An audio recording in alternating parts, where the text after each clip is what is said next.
There are no claims to the corrosion resistance of the car. Passive safety is also good, 4 stars out of the maximum 5 according to the results of the 2006 Euro NCAP crash tests. However, the quality of some car body parts can be criticized. So, sometimes there are problems with the locks of the rear doors, because of which they cannot be opened, and on post-styling versions, the front optics sweat, the chrome coating on the radiator grille peels off and the chrome lining around the perimeter of the door windows peels off. Due to the large dimensions, the Magentis cabin is very spacious. 5 crew members can fit inside. The front seats are flat, with poorly developed lateral support. With active driving they do not fix the body well. The quality of interior decoration is good, and there are complaints about sound insulation, see photo. Practical motorists will like a fairly roomy trunk, one of the largest among competitors.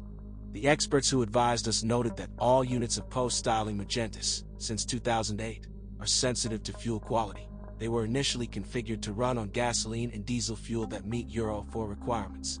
An indicator signal on the check engine instrument panel, and a diesel engine equipped with a particulate filter also has increased smoke. Considering the quality of our fuel, the Koreans officially recommend that domestic dealers flash the brains of the ECU of all Magentis engines, reconfiguring them to use Euro 3 fuel. This motor has 3, and in the engines of cars manufactured before 2008, there were no such problems. They were initially configured for Euro 3. All gasoline units are equipped with a CVVT variable valve timing system and individual ignition coils for each of the candles. Motorists noted that CVVT is sensitive to oil quality. In the event of an untimely, every 10,000 kilometers, replacement, the system valve may coke. The malfunction will manifest itself with the characteristic knock at idle. In some cases, it is possible to solve the problem by flushing. If this does not help, the valve needs to be changed. Individual coils usually serve without problems. Of the characteristic malfunctions of 2.0-liter engines, leaks of the gasket of the oil pan and front cover can be noted. In addition, for overly active drivers, after a run of 150,000 kilometers, the front crankshaft oil seal may leak. If it is not replaced in time, the leaking oil can damage the attachment pulley with a rubber damper clutch. And the 2.0-liter versions with automatic transmission turned out to be quite voracious. In the urban cycle they spend about 13 liters per 100 of run. The timing of the 2.0-liter engines is equipped with a durable metal chain, and the 2.7-liter is equipped with a belt that must be changed along with the tensioner, rollers, and balancer shaft belt every 60,000 kilometers due to this feature of the V6, as well as due to the difficulties of access. The maintenance of this motor is expensive. By the way, Magentis of the last years of production was equipped with a new 2.0-liter gasoline engine, which is also equipped with a balance shaft and a belt drive. All Magentis have front axle drive and were equipped with a 5-speed manual gearbox and a 4-speed Tiptronic automatic. Automatic transmissions of recent years of production are 5-speed. In the secondary market, it is easy to find a version with both mechanics and automatic. All gearboxes of this model have proven to be reliable. Basically, they only need regular maintenance. In a manual gearbox, the oil changes every 60,000 kilometers, and in automatic gearboxes a little less often, every 90,000 kilometers. The hydraulic clutch is usually trouble-free. A remark can only be made to diesel modifications equipped with a dual-mass flywheel. It often fell into disrepair after a run of 100,000 kilometers, reporting this with the characteristic knock when the clutch was engaged. The running is down and has a good energy intensity. A 2-lever design is used in front, and a 3-lever design is used in the back. Both suspensions are equipped with anti-roll bars.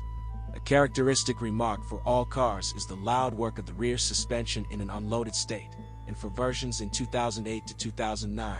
Shock absorber knock in cold weather when driving over small bumps at low speed. At the end of the release of the model, the manufacturer once again upgraded the shock absorbers, eliminating this problem. On our roads, the suspension has proven to be durable. More often you will have to change the consumables of both stabilizers. After 40 to 50,000 kilometers, the struts of both stabilizers and the rear bushings, the front serves 60 to 80,000 kilometers. After 100,000 kilometers, the silent blocks of the front upper levers become unusable, and the lower ones last twice as long. Ball valves go almost 200,000 kilometers. The weak point of the rear suspension is the silent blocks of the brake-up levers, see photo. The Ball upper transverse levers, on average, nurse 100 to 150,000 kilometers, and the silent blocks of the remaining levers can withstand 150 to 200,000 kilometers. In the steering with power steering, after 100,000 kilometers, the rack bushings break. Fortunately, it is maintainable. Tie rods serve 80 to 100,000 kilometers, and tips 150 to 200,000 kilometers. For trouble-free operation of the brakes, mechanics advise that when replacing the pads, it is imperative to lubricate the guides of the calipers, as well as regularly use the handbrake. Otherwise, the braided cable will seize with rust, after which it needs to be replaced. Kia Magentis attracts pragmatic motorists with a good car cost/equipment level ratio, a spacious interior and a roomy trunk. The 2.0-liter versions, gasoline and diesel, with a manual transmission are great for the role of a family car, but the presence of an automatic will upset you with high fuel consumption. In general, there are no serious comments on the reliability of this model, and the identified problems will not require significant capital investments from the new owners.